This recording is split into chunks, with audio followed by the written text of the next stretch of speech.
Valentina. Dinukot daw ng mga Hapon yung mga anak niya eh. Si Josepa.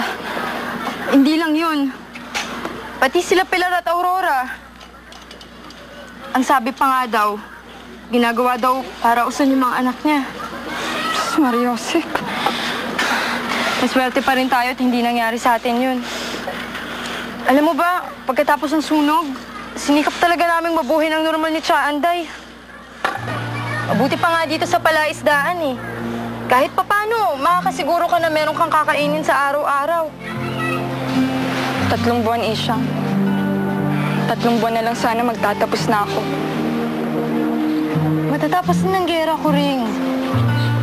Pwede ka pa namang magsimula ulit eh. Ang importante, mas ligtas tayo dito.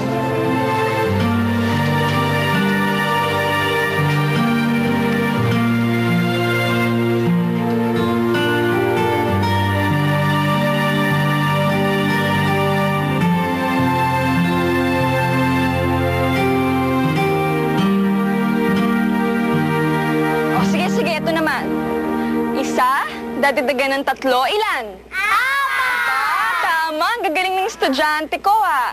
O, ito naman. Kunwari, meron 5 bangka.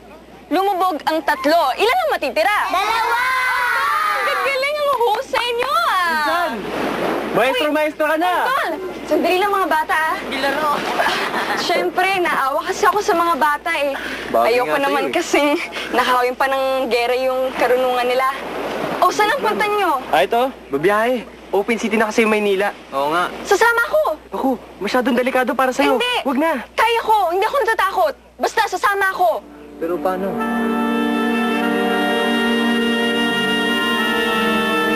Hindi! Hindi pwede! Umahanap ka lang ng disgrasya! Alam mong babae ka! Nang naman, kaya ko naman po yung sarili ko eh. Kala mo naman kung sino kang matapang.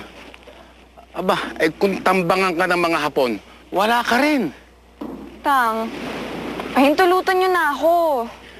Mapanganib ang magbiyahe. Nakakatakot. Tang, kahit sa naman po nandun ang panganib eh. At kahit magtago dito tayo sa Bakawan, pwede pa rin na tayong lusubin dito at patayin. Tang, ayoko lang naman papalagpasin ang pagkakataong ito. At lalong ayokong dumating ang araw na kung hindi man gutom, takot ang papatay sa ating lahat. Kuring, magunos dili ka.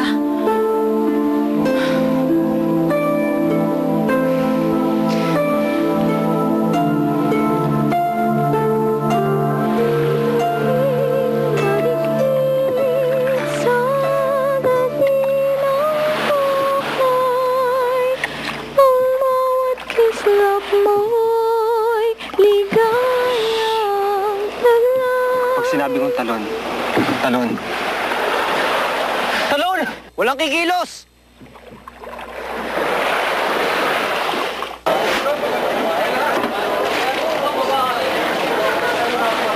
Anong pangalan mo? Kurita Bamba po. Kunin niyo na yung pangalan ng 3 yan. Sir, bakit to? Teka lang, ano pong problema? Bawal ang pagpasok nyo ng basta-basta ng mga isda dito. Bawal? Bakit to bawal? Paano po naging bawal? Utos ng mga Hapon, harangin ang mga produkto manggagaling sa labas. Sir, hindi naman ho kami tagalabas eh. Tigurani po kami, Pilipinas pa rin yun. Tsaka mga Pilipino pa rin kami. Namimeloso po ka pa, ha? Sir, teka lang, hindi naman ho talaga namin alam na bawal eh. Tsaka dati naman po, malayo nakakabiyahe yung mga tagroon sa amin. Iba na ang gobyerno ngayon. Di permiso nga, wala kayo eh. Sir, hindi naman ho namin alam na kailangan pa ng permiso eh. Yan ang mahirap sa inyo mga tagalabas eh. Basta na lang kayong pasok ng pasok. Dalhin niyo yan dito. Sir, teka lang. Sir, teka lang. Saan niyo ba narating yung mga yun? Kanino pa? Hindi sa mga Hapon. Sir, tagilabas man kami o ano man. Pareho pa rin ho tayong mga Pilipino. Sir, hayaan niyo ba yung mga Hapon yung makinabang sa mga produktong yan kaysa mga kapwa niyong Pilipino? Sir, alam ko naman ginagawa niyo na yung trabaho niyo eh. At hinahangaan po namin kayo doon. Pero sir, sana naman, hayaan niyo yung mga kapwa naman yung Pilipino na makatikim na kahit kakarampot na kaginhawaan sa buhay.